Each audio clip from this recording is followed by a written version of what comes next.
बीते 48 घंटों से चल रही तमाम अटकलों पर अब विराम लगाने का समय आ चला है। यानी कि टीएमसी और कांग्रेस के बीच बीते 48 घंटों से क्या खिचड़ी पक रही थी जब ममता बनर्जी सोनिया गांधी से मुलाकात करने जाती हैं। आज की तारीख में अभिषेक बनर्जी और डेरेक ओब्रायन भी राहुल गांधी से मुलाकात करते हैं और इसके साथ ही साथ खबर तो यह भी है कि आनन फानन में तमाम प्रदेश अध्यक्षों और तमाम इंचार्ज को दिल्ली तलब कर लिया कांग्रेस ने। तो क्या कुछ बड़ा होने जा रहा है? ममता बनर्जी क्या अब लीडर ऑफ अपोजिशन की कुर्सी पर बैठेंगी? और क्या कांग्रेस का एक मास्टर स्ट्रोक उसने मोदी जी और केजरीवाल दोनों की मुसीबतें बढ़ा दी हैं? और इन सब के साथ ही साथ सवाल यह भी कि क्या होगा अब उन बागी 58 विधायकों का और बागी 20 सांसदों का। 58 विधायक जो खुद को अपोजिशन बता रहे थे वेस्ट बंगाल में, और 20 सांसद टीएमसी के जो खुद के असली टीएमसी होने का दावा करते हुए एनडीए को समर्थन देने का ऐलान कर रहे थे। यह मास्टर स्ट्रोक बहुत कुछ कहता है। कांग्रेस ने ऐसा लगता है जैसे पहली बार शाह का जो प्लान है ना, वो पंचर कर दिया है। सारी बातें जरा विस्तार से करेंगे। नमस्कार, मैं स्वप्निल और आप मुद्दा देख रहे हैं। दोस्तों, आगे बढ़ें उससे पहले वही छोटी सी अपील। मुद्दा इन दिनों एक गंभीर आर्थिक संकट से जूझ रहा है। एक तरफ जहां हमारे मेन बैंक अकाउंट्स बीते लंबे समय से फ्रीज चल रहे हैं, तो वहीं दूसरी तरफ हमारे 2.5 साल पुराने चैनल को हमसे लंबे समय तक छीन कर रखा गया था। ऐसे में डे टू डे ऑपरेशंस में मुद्दा को काफी मुश्किलों का सामना करना पड़ता है। लिहाजा आपसे गुजारिश है, यदि आप चाहें तो स्क्रीन पर दिख रहे क्यूआर कोड या फिर के नीचे दिख रहे यूपीआई नंबर्स के जरिए मुद्दा की छोटी छोटी मदद जरूर कीजिएगा, ताकि हमारी बेबाकी यूं ही बरकरार रहे। अब आगे बढ़ते हैं और सिलसिलेवार तरीके से उन कड़ियों को खोलते हैं जिन पर अटकलों का बाजार गर्म था। कल से लेकर अब तक गोदी मीडिया में भी बहुत सारी अटकलें लगाई जा रही हैं कि टीएमसी कांग्रेस का विलय होगा तो सोनिया गांधी ने क्या प्रपोजल दिया, टीएमसी ने कांग्रेस के सामने क्या शर्त रख दी। लेकिन पहला सवाल, क्या ममता बनर्जी एलओपी की कुर्सी पर बैठेंगी? जवाब है, बैठ सकती हैं, लेकिन अभी उसमें वक्त लगेगा। क्यों लगेगा, कैसे लगेगा, वो समझिए। दरअसल ममता बनर्जी लोकसभा का उपचुनाव नहीं लड़ेंगी। ममता बनर्जी राज्यसभा में पहुंचेंगी। मल्लिकार्जुन खड़गे अभी तक leader of opposition in Rajya Sabha हैं, लेकिन अब उस कुर्सी पर आपको ममता बनर्जी बैठी हुई नजर आ सकती हैं। यानी कि राहुल गांधी की कुर्सी लीडर ऑफ अपोजिशन की, वो कुर्सी राहुल गांधी के पास ही रहेगी। दूसरी बात, अभिषेक बनर्जी और डेरेक ओब्रायन की आज जब मुलाकात हुई तो क्या कांग्रेस और टीएमसी के विलय पर कोई आधिकारिक मुहर सी लग गई है? जवाब है लगभग 70%।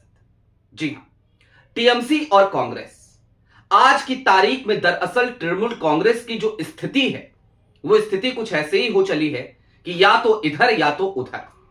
अगर टीएमसी कांग्रेस में विलय नहीं करेगी तो क्या होगा? तो फिर वही होगा जो शिवसेना के साथ हुआ या फिर कि एनसीपी के साथ हुआ।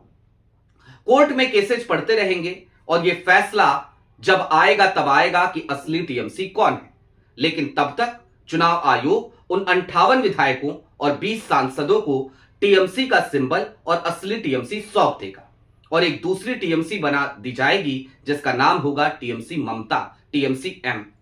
ममता बनर्जी अपनी पार्टी का यह हस्र होते हुए नहीं देखना चाहती।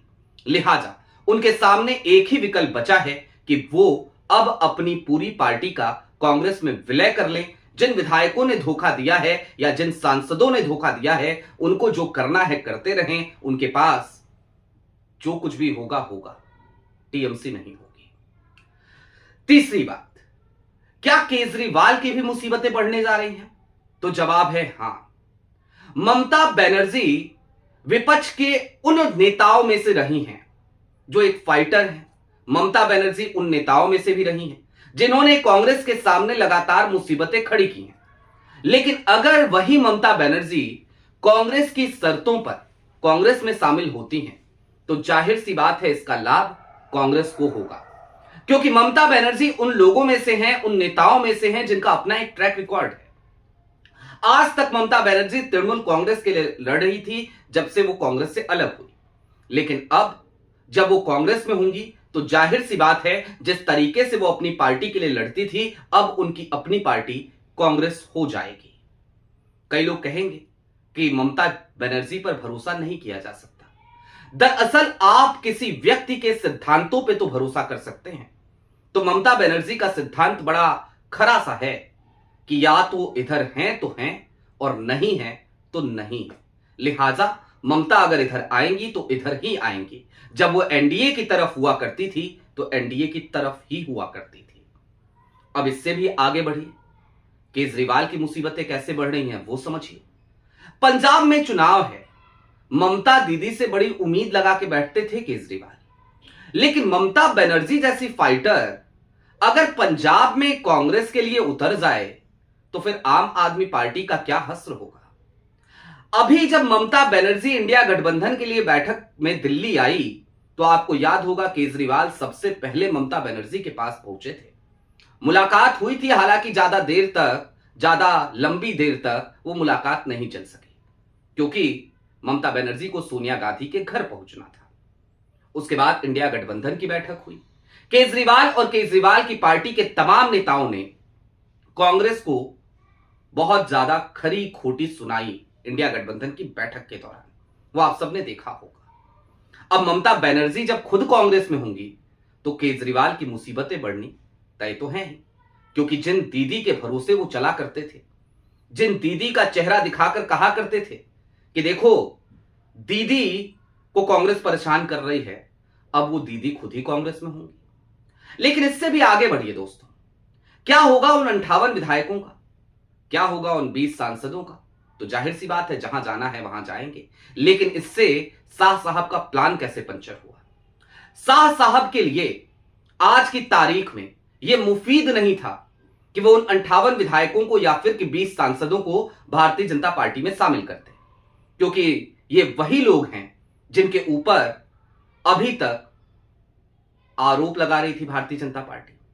हालांकि बात इतर है, भारतीय जनता पार्टी का चरित्र है ये वॉशिंग मशीन वाला, लेकिन इतनी बड़ी तादाद में एक साथ मर्ज करा लेना, जाहिर सी बात है वहां पर भारतीय जनता पार्टी के अपने भक्तों को, अपनी भक्त मंडली को, भाजपा के इकोसिस्टम को भी परेशानी होगी। लिहाजा वो भी नहीं हो सकता।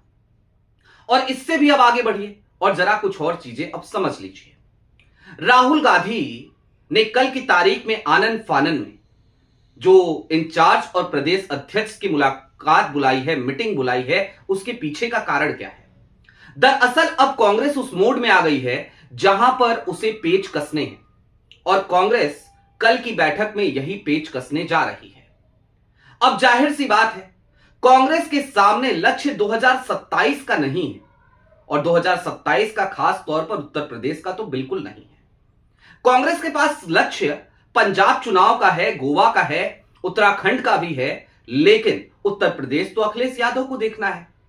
और ऐसे में राहुल गांधी का लक्ष्य तो सीधे तौर पर एक ही है और वो लक्ष्य है 2029 का, क्योंकि राहुल ये बात भली भांति तौर पर समझ चुके हैं कि जब तक दिल्ली से विदाई नहीं होगी गुजरात लॉबी की या फिर कि भारतीय जनता पार्टी की, तब तक हम कितने भी राज्य जीत लें उसका कोई फायदा नहीं होने वाला। लिहाजा राहुल गांधी चिड़िया की आंख पे नजर जमा के बैठे हैं, जैसे अर्जुन ने चिड़िया की आंख पर नजर जमा ली थी एकाग्रचित्त होकर। और राहुल गांधी की यही एकाग्रता अब मोदी जी के किले को धीरे धीरे ध्वस्त करती नजर आ रही है। दरअसल दूसरी तरफ भी तैयारियां कम नहीं चल रही, दूसरी तरफ भी डिलिमिटेशन किसी भी तरीके से करा लिया जाए इसकी कोशिश में जोड़ तोड़ की पूरी राजनीति चल रही है। राज्यसभा में 2 सीटें कैसे भी चुराई जाए, परिमल नाथवानी और मीनाक्षी नटराजन का पर्चा खारिज करा के आपको पता है महेश केवट आ गए वहां। दूसरी तरफ 20 सांसद अलग गुट बना के अगर एनडीए में आ गए तो बल्ले बल्ले। और अगर इसके साथ ही साथ डीएमके के सांसद उन्होंने भी डिलिमिटेशन बिल का अगर समर्थन कर दिया तो बल्ले बल्ले, फिर बाकी कुछ और पार्टियों को तोड़ लेंगे। कांग्रेस में भी कुछ हैं टूटने वाले, उन पे डोरे डालेंगे। ये सब कुछ चल रहा है दूसरे खेमे में। लेकिन जब दूसरे खेमे में डिलिमिटेशन को लेकर ये चल रहा है, खूब जोड़ तोड़ की राजनीति चल रही है, तो इस वाले खेमे में, कांग्रेस के खेमे में क्या चल रहा है? कांग्रेस का खेमा पूरी मुस्तैदी के साथ जुट गया है मिशन 2029 पे। डिलिमिटेशन तो पास होने नहीं देगा ये खेमा, ये तो आप तय मानिए। लेकिन उसके साथ ही साथ ये खेमा 2029 को इस तरीके का लक्ष्य बना चुका है अब कि आने वाले दिनों में आप देखिएगा, अब फैसले राहुल गांधी ले रहे हैं और राहुल गांधी देर नहीं कर रहे। और सबसे बड़ी भारतीय जनता पार्टी की मुसीबत इस समय यही है कि राहुल गांधी आनन फानन में फैसले क्यों ले रहे हैं, पहले की तरह इंतजार क्यों नहीं कर रहे। खैर, चलते चलते इस बात को समझते हुए जाइए कि अब ममता बनर्जी राज्यसभा में एलओपी भी हो सकती हैं। उसके अलावा वो कांग्रेस की राष्ट्रीय उपाध्यक्ष हो सकती हैं। अभिषेक बनर्जी कांग्रेस के राष्ट्रीय महासचिव बनाए जा सकते हैं। और इन सब के साथ साथ इन टीएमसी के जो कद्दावर नेता हैं तमाम, उनको भी अच्छी जिम्मेदारियां कांग्रेस में मिल सकती हैं। मसलन महुआ मोइत्रा, मसलन डेरेक ओब्रायन या फिर कि कल्याण बनर्जी जैसे भरोसेमंद नेता, जिनको लेकर इस बारे में कहीं कोई गफलत नहीं पाली जा सकती कि ये लोग विपक्ष को छोड़कर सत्ता की गोद में जाकर बैठ जाएंगे। क्योंकि बाकी जिनको जाना था वो चले गए और सनद रहे, मैंने सबका नाम लिया लेकिन सयानी घोष का नाम नहीं लिया है। आपकी क्या राय है वो हमें कमेंट बॉक्स में जरूर बताइएगा। अभी के लिए दीजिए इजाजत। चलते चलते फिर वही अपील, चैनल पे नए हो तो सब्सक्राइब करते हुए जाइएगा, सक्षम हो तो मुद्दा की छोटी छोटी मदद जरूर कीजिएगा ताकि हमारी बेबाकी यूं ही बरकरार रहे। बहुत शुक्रिया।